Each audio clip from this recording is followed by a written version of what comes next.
Oke, selamat pagi. Selamat pagi. Ya, pada pagi hari ini kita akan melihat di dalam 2 Petrus. 2 Petrus pasal yang ketiga ayat 3 sampai 4. Kemudian kita lanjutkan 8 sampai 11. Yang terutama harus kamu ketahui ialah bahwa pada hari-hari zaman akhir akan tampil pengejek-pengejek dengan ejekan-ejekannya, yaitu orang-orang yang hidup menuruti hawa nafsunya. Kata mereka, di manakah janji tentang kedatangannya itu? Sebab sejak bapak-bapak leluhur kita meninggal, segala sesuatu tetap seperti semula pada waktu dunia diciptakan. Akan tetapi saudara-saudaraku yang kekasih, yang satu ini tidak boleh kamu lupakan, itu bahwa di hadapan Tuhan satu hari sama seperti 1000 tahun, dan 1000 tahun sama seperti satu hari. Tuhan tidak lalai menepati janjinya, sekalipun ada orang yang menganggapnya sebagai kelalaian. Tetapi Ia sabar terhadap kamu, karena Ia menghendaki supaya jangan ada yang binasa, melainkan supaya semua orang berbalik dan bertobat. Tetapi hari Tuhan akan tiba seperti pencuri. Pada hari itu langit akan lenyap dengan gemuruh yang dahsyat, dan unsur-unsur dunia akan hangus dalam nyala api, dan bumi dan segala yang ada di atasnya akan hilang lenyap. Jadi jika segala sesuatu ini akan hancur secara demikian, betapa suci dan salehnya kamu harus hidup. Luar biasa ini bacaannya ini. Ya, pada pagi hari ini saya kasih tema firman Tuhan, yaitu kedatangan Tuhan Yesus kedua kali pasti terjadi. Ya, kedatangan Tuhan Yesus yang kedua kali pasti terjadi. Nah, dikatakan tadi yang terutama harus kamu ketahui. Ya, yang terutama berarti yang pertama. Kata harus lagi di situ. Ada kata harus artinya apa? Kudu harus kamu tahu, harus kamu ketahui. Ya, apa itu? Pada hari-hari zaman akhir, bukan akhir zaman ya. Pada hari-hari zaman akhir berarti penghujung kan. Ya, akan tampil pengejek-pengejek dengan ejekan-ejekannya, yaitu orang-orang yang hidup menuruti hawa nafsunya. Ya, ini sudah terjadi kan? Terjadi. Ya, berarti kita benar-benar sudah di zaman akhir. Nah, sama ini kalau kamu yang sering saya kasih contoh kan. Kalau kamu tahu besok atau nanti jam 12 kamu dipanggil Tuhan, kira-kira kamu main-main gak dengan hidupmu? Hah? Tidak. Ya, pasti semua akan kamu lakukan dengan sebaik mungkin dan semenyenangkan mungkin hati Tuhan. Ya. Ini sama dengan ini. Dikatakan di zaman akhir, bukan akhir zaman. Akhir zaman itu bisa masih jauh. Zaman akhir, di akhirnya. Penghujung. Ya, cuma kan penghujung kita nggak tahu berapa tahun lagi. Tapi ini kita sudah di penghujung. Ya, sama kalau misalnya jarak orang berlari itu 100 meter kan. Dia mungkin sudah di 80 atau di 90 atau 99. Ya kita nggak tahu. Tapi dia sudah di ujung kan. Di ujung. Ya. Nah, apa yang akan terjadi di ujung itu? Akan tampil banyak pengejek-pengejek. Ya, orang yang menghina. Ya, apa isi ejekan mereka? Yaitu orang-orang yang menuruti hawa nafsu mereka. Ya, orang-orang yang tidak peduli dengan Tuhan. Orang-orang yang tidak peduli dengan ajaran firman Tuhan. Bahkan mengejek ajaran-ajaran firman Tuhan itu. Atau mengejek orang-orang yang melakukan firman Tuhan. Dan saya kira ini banyak terjadi. Kalau kamu lihat di YouTube di situ banyaknya orang mengejek tentang ajaran Kristen, tentang Tuhan Yesus. Ya. Nah, tapi itu memang harus terjadi, ya. Ejekan-ejekannya itu orang-orang yang hidup menuruti hawa nafsunya. Ya. Ya, artinya orang yang tidak peduli dengan pengajaran. Orang yang selalu melanggar firman Tuhan sama dengan mengejek kan? Ya, sama dengan tidak mengejek itu artinya menganggap sepele, menghina dan lain sebagainya gitu. Ya, tidak peduli. Ya. Nah, itu akan terjadi dan itu pasti terjadi di zaman akhir ini. Nah, maka mereka mengatakan, di manakah janji tentang kedatangannya itu? Nah, mereka mengejek. Ya, sama waktu zaman Nuh kan. Ya, zaman Nuh tuh banyak orang yang mengejek dia kan. Nah, mungkin lihat orang, mungkin kalau kita hidup di zaman itu juga kita akan aneh melihat Nuh kan. Ngapain orang buat perahu atau bahtera di atas gunung? Ya. Tapi apa yang dilakukan oleh Nuh? Dia tetap fokus sama perintah Tuhan. Dia tidak ikut orang banyak yang mengejek dia. Iya ya, salah yang saya buat ini. Ngapain saya buat bahtera di atas gunung? Ya. Tapi Nuh tidak seperti itu. Dia tetap melakukan apa yang Tuhan perintahkan. Bahwa kejahatan manusia sudah begitu jahat di mata Tuhan. Sehingga manusia ini harus dibinasakan kalau mereka tidak bertobat. Dan hanya keluarga Nuh yang diselamatkan. Berapa orang? 6 atau berapa? Ya, hanya keluarga Nuh yang diselamatkan. Karena mereka yang masih menyembah kepada Tuhan. Yang lain tidak peduli dengan Tuhan. Yang lain dikuasai oleh hawa nafsunya. Ya, nah sama di zaman akhir juga. Itu akan terjadi. Orang akan mengejek, di manakah janji tentang kedatangan Tuhan itu? Ya. Orang tidak peduli lagi bahwa Tuhan Yesus itu akan datang. Ya, tapi apa yang Tuhan firmankan, ingat ya. Apa yang Tuhan firmankan itu pasti akan terjadi. Tuhan tidak bisa membohongi dirinya sendiri. Apa yang Tuhan sudah katakan pasti itu terlaksana. Dan itu semua ada di dalam firman Tuhan yang kita baca. Apa yang kita baca di dalam firman Tuhan pasti itu akan terjadi. Ya, kalau Tuhan bilang celakalah kamu kalau kamu tidak bertobat, ya benar celaka. Ya. Kalau Tuhan bilang dia akan datang yang kedua kalinya untuk apa? Bukan sebagai juru selamat lagi kalau dia datang untuk kedua kalinya. Ya. Bukan datang lagi untuk menyelamatkan kita, tapi untuk mengangkat orang-orang yang percaya kepada Tuhan untuk diselamatkan. Ya, yang tidak percaya ditinggalin. Makanya ada 2, kambing dan domba. Kalau kamu lihat di Alkitab itu selalu ada perumpamaan kan. Kambing dan domba, lalang dan gandum. Itu tumbuh bersama, tapi ada saatnya akan dipisahkan. Di zaman akhir semua akan dipisahkan. Dan masing-masing ada tempatnya. Kambing di mana, domba di mana, lalang di mana, gandum di mana. Bahkan kalau kita baca yang dasar bangunan kemarin itu ada, semua akan diuji kan nantinya. Ya. Nah, dikatakan orang mengejek di akhir zaman. Di manakah janji tentang kedatangannya itu? Ya, orang berkata, wah dari zaman dulu juga orang bilang, ya zaman Rasul juga bertobatlah sebab kerajaan Allah sudah dekat. Nah, udah beribu-ribu tahun kok nggak datang-datang. Ya, mungkin orang berkata, tidak ada, itu cerita saja. Itu nggak terjadi juga sampai sekarang tidak terjadi. Tapi ingat apa yang firman Tuhan katakan itu pasti terjadi. Makanya jangan main-main dengan firman Tuhan. Ya, apa yang Tuhan katakan sama kamu lakukan itu. Kalau kamu tidak lakukan celaka saya bilang.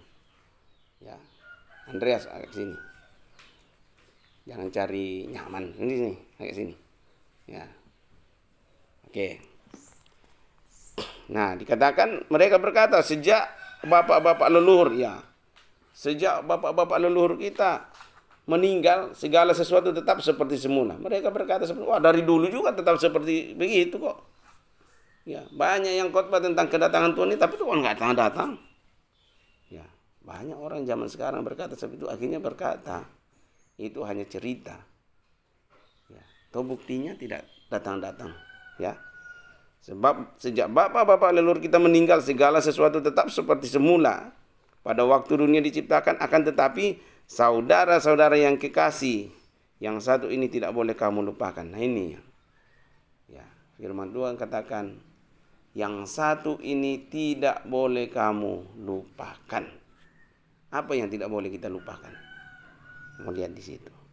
Yaitu bahwa di hadapan Tuhan satu hari sama seperti 1000 tahun. Coba kalau bilang 1 hari lagi Tuhan akan datang. Artinya apa kalau kita lihat ini? 1000 tahun lagi Tuhan akan datang. Kamu masih bisa hidup 1000 tahun? Enggak. Berarti berapa keturunan lagi baru Tuhan datang. Kalau bilang Tuhan datang 1 hari lagi. Kalau Tuhan datang 1 tahun lagi, berarti berapa? 12 bulan dikali. Nah, masih panjang kan? Ya. Ya. Berapa keturunan lagi sehingga orang berkata, lah dari dulu juga itu yang dikhotbahkan sampai sekarang juga tidak datang-datang. Orang sudah mulai berkata seperti itu. Tapi ingat pesan firman Tuhan. 1 hari di mata Tuhan bisa 1000 tahun di mata manusia. Karena beda. Allah itu tidak dibatasi oleh ruang dan waktu. Dia adalah roh. Ya, makanya orang mati itu nggak dibatasi ruang dan waktu. Dia udah roh, tubuhnya kembali ke tanah. Ya, kamu muka kalian cukur-cukur bagus gitu kan, nanti juga kembali ke tanah kok. Ya. Kalau bisa dilihat itu orang itu hari pertama itu kan mulai mati itu masih utuh kan. Hari kedua, ketiga itu mulai membusuk. Ya. Ulat-ulat sudah makan daging-daging itu kan. 1 minggu itu sudah mulai hilang. Sudah mulai lubang-lubang ini kalau nggak diformalin kan. 1 bulan tinggal tengkorak. Yang tadinya cantik kamu lihat, tinggal tengkorak. Sudah kembali ke tanah semua. Yang ganteng-ganteng itu tinggal tengkorak.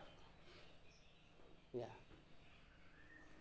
Mungkin 5 tahun, 6 tahun sudah hilang. Tulang sudah nggak ada. Kecuali yang orang zaman dulu tulangnya keras-keras. Ya. Tapi yang sekarang ya cepat hancur. Nah, apa artinya hidup? Ya, semua akan kembali ke tanah. Tapi ketika kita dipanggil Tuhan, ngomong lihat orang kalau mati itu saya suka lihat orang tak selesai. Rohnya kembali ke Tuhan. Tubuhnya diangkat orang ke kuburan. Nah, kalau kita renungkan hidup, kamu punya harta juga banyak, punya mobil mewah. Kalau mati ada artinya? Nggak ada yang dibawa. Ya. Makanya selalu bijaklah melihat tanda-tanda zaman. Ya. Tanda-tanda zaman itu sudah ada di Alkitab, sudah terjadi semua. Kita benar-benar ini ada di zaman akhir. Ya, tapi kembali tadi zaman akhir ya kalau 1 hari saja bisa 1000 tahun. Ya, ingat ini ya, saudara-saudara yang kekasih, yang satu ini tidak boleh kamu lupakan, yaitu bahwa di hadapan Tuhan 1 hari sama seperti 1000 tahun dan 1000 tahun sama seperti 1 hari. Ya, 1000 tahun di mata Tuhan bisa jadi 1 hari. 1 hari di mata Tuhan bisa jadi 1000 tahun di matamu. Ya. Kalau Tuhan katakan 10 hari lagi saya akan datang, berarti di mata manusia 10.000 tahun. Ya, 10.000 tahun. Berapa generasi yang lahir di 10.000 tahun? Berapa generasi yang mati? Berapa generasi yang lahir? Sehingga generasi berikutnya, dari dulu juga bilang sudah dekat, bertobatlah, kerajaan Allah sudah dekat. Nah, yang selalu saya katakan, kalau di agama sebelah itu kiamat itu ada 2. Ya. Pada saat dipanggil Tuhan dan pada saat kiamat besar, ada kiamat kecil. Ya. Kiamat kecil ya saat kita dipanggil Tuhan kan. Itu kiamat. Kiamat kan selesai kan? Selesai. Ya. Kalau orang dipanggil Tuhan, ya selesai hidupnya di dunia kan. Tinggal hidup ke sana. Cuma kan kita nggak tahu hidup ke sana itu seperti apa. Yang tahu itu yang sudah pergi duluan kan. Ya. Seandainya bisa turun mereka kasih tahu lagi, pasti bertobat semua orang itu. Cuma masalahnya itu kan rahasia ilahi. Rahasia Tuhan kita tidak tahu kan. Kalau kita baca di Alkitab itu kisahnya Lazarus dan orang kaya, Lazarus masuk surga, orang kaya ya masuk neraka. Dia bilang karena dia sudah menikmati kebaikan semua di dunia, tidak peduli orang, hanya untuk dirinya, dia masuk neraka. Sedangkan Lazarus yang makan remah-remah yang jatuh dari meja orang kaya, ya, masuk ke pangkuan Abraham. Nah, mereka mengadakan percakapan di situ, si orang kaya bin Lazarus, sini panas sekali. Bisa nggak kau ambil air setetes, ini bahasa saya, setetes saja untuk aku. Ya, tapi Lazarus atau Tuhan bilang itu nggak ada hubungan lagi, nggak bisa menyeberang orang dari surga ke neraka, dari neraka ke surga, nggak ada hubungannya. Itu pembatas yang jauh sekali, tidak mungkin lagi. Dia bertanya lagi, boleh nggak saya turun ke dunia supaya saya kasih tahu itu saudara-saudara saya di bawah, supaya mereka tidak mengalami hal yang sama dengan saya, kata orang kaya kan. Ya, tapi Tuhan bilang apa? Di bawah sana itu sudah ada Alkitab, sudah ada kitab-kitab itu, tinggal mereka baca dan bertobat. Ya. Nah, saya katakan seandainya orang bisa turun dari yang sudah mati itu, bisa datang lagi ke dunia dan kasih tahu, keadaan di sana seperti ini. Ya, apalagi yang masuk neraka disuruh turun dulu kan, ceritakan pengalamannya di neraka. Saya kira semua orang akan hidup kudus. Saya jamin itu. Ya. Cuma kan ada orang nggak percaya juga kalau ada hidup selanjutnya kan. Ya selesai. Nah, tapi kita di dalam iman kekristenan percaya bahwa setelah kita mati masih ada hidup selanjutnya. Ya, yang sedang berkata-kata itu tidak hanya jasmani, tapi ada manusia rohani kita. Nah, jadi yang penting itu manusia rohani. Ngapain kita rawat-rawat tubuh kita baik-baik tapi kita masuk neraka? Ya. Mau nggak kira-kira kalian diperebutkan sama cewek di dunia, ya, tapi kamu masuk neraka? Hah? Mau nggak? Mau punya cowok ganteng, kaya raya, tapi kamu masuk neraka? Mau nggak? Nah kan enak lo punya cowok ganteng, cewek cantik, harta melimpah.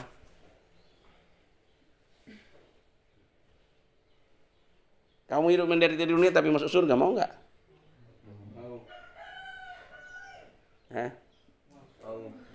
Oh, yang benar. Disuruh ngepel saja sudah menderita dan ngeluh.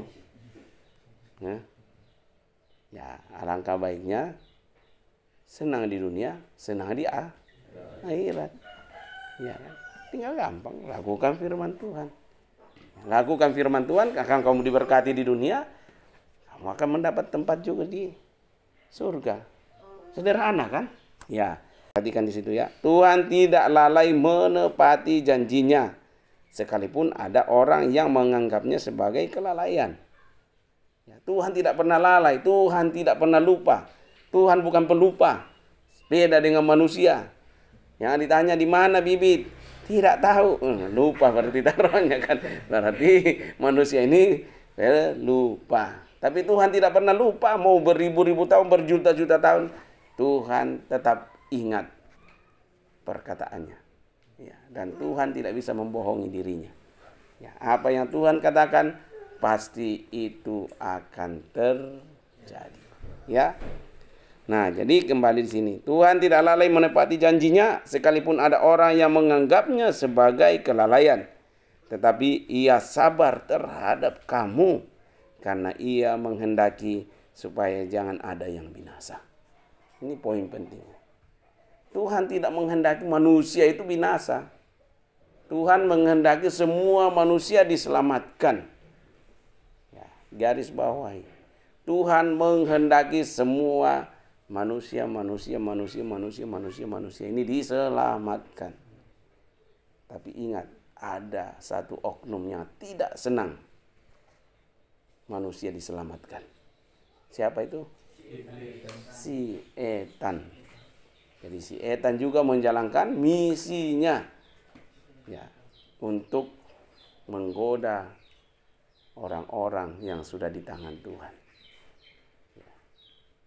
Sehingga muncullah tadi pengecek-pengecek. Ya. Dikatakan ia sabar. Kenapa ini? Ya, harusnya kita sadar ya. Kenapa ini akhir zaman itu belum datang-datang? Tuhan menghendaki semua orang tidak binasa. Kalau Tuhan datang sekarang, wis, berapa jutaan orang akan masuk neraka. Banyak yang terpanggil, sedikit yang terpilih. Jadilah orang-orang yang terpilih. Bukan hanya terpanggil. Sedih kalau kita hanya menjadi orang terpanggil. Dijanjikan sesuatu tapi kita nggak dipilih, kan?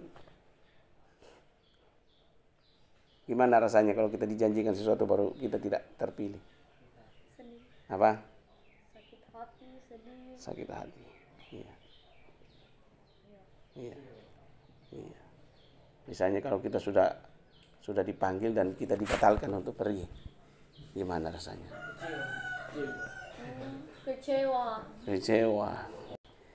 Pasti kita kecewa kan? Benar nggak? Kecewa. Ya. Sama kalau dijanjiin sesuatu baru tidak ditepati, kecewa nggak? Kecewa. Jadi kenapa kok belum kiamat-kiamat ya?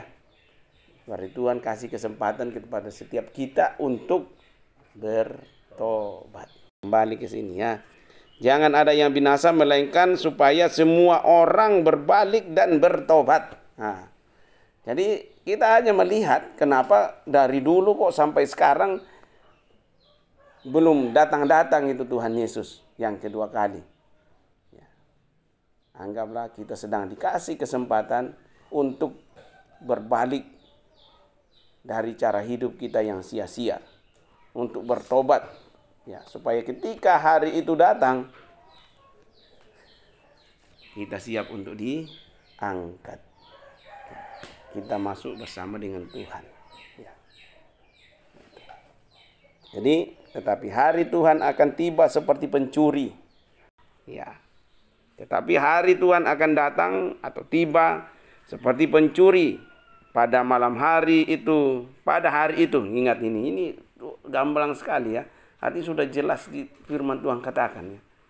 Ya, pada hari itu, pada saat kejadian hari Tuhan itu datang, pada hari itu langit akan lenyap dengan gemuruh yang dahsyat. Mungkin belum pernah terjadi gitu ya. Ya, gemuruh yang dahsyat dan unsur-unsur dunia akan hangus dalam nyala api. Dan bumi dan segala yang ada di atasnya akan hilang lenyap. Semua akan berubah, akan hilang. Ya. Jadi jika segala sesuatu itu akan hancur secara demikian, ini garis bawah ini, betapa suci dan salehnya kamu harus hidup. Betapa suci dan salehnya kita harus hidup. Ya, kebayang yang akan terjadi. Ya. Hancur, lenyap. Ya mungkin kedagingan hancur, tapi roh yang ada di dalam ini masih ada lanjutannya untuk disiksa. Kau masuk neraka. Baru gambaran-gambaran tentang neraka kalau kamu lihat di YouTube saja sudah mengerikan kayak gitu. Apalagi kenyataannya. Nah kalau kita sudah tahu kayak gitu, kenapa kita masih main-main dengan hidup ini? Firman Tuhan katakan, betapa salehnya, betapa sucinya kamu harus hidup. Nah, cuma kadang firman itu hilang di dalam hidup kita kan. Jadi kita main sembarangan aja gitu. Ya. Makanya iblis itu kan datang untuk mencuri. Ya, kamu paham benar itu. Iblis datang untuk mencuri. Apa yang dicuri? Firman yang ada dalam hatimu. Ya. Sehingga ketika ada masalah lupa semua itu firman. Ya. Dia habis curi, dia masuk untuk apa? Membunuh. Tidak cukup dengan dia bunuh. Dia bunuh. Kamu gak ada semangat. Semangatmu dibunuh. Apalagi gairahmu dibunuh. Ya. Kemalasan kerajinanmu untuk baca firman Tuhan untuk ini dibunuh. Akhirnya hidupmu hancur. Nah itu pekerjaan setan kan. Hati-hati. Ya, hati-hati, tangkap baik-baik. Pahami baik-baik. Ya. Dan yang menjalani adalah kita sendiri. Ya, jangan menganggap sepele setiap firman Tuhan. Ya, jangan main-main dengan hidup kita. Ini zaman akhir. Mungkin kamu berkata, itu dari dulu juga seperti itu kok. Tapi ingat tadi, akan muncul pengejek-pengejek. Jangan kita masuk dalam golongan pengejek-pengejek juga. Tapi marilah kita bertobat. Hiduplah suci.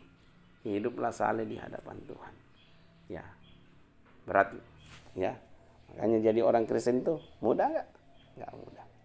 Ya, masuk surga itu gampang nggak? Nggak gampang. Ada bagian harus kita kerjakan. Apa? Jaga kesucian hidup. Jaga kesalihan hidup. Tahu nggak suci? Hidupnya suci itu gimana? Yang membuat orang hidup suci adalah apa? Ya, harus selalu dibersihkan.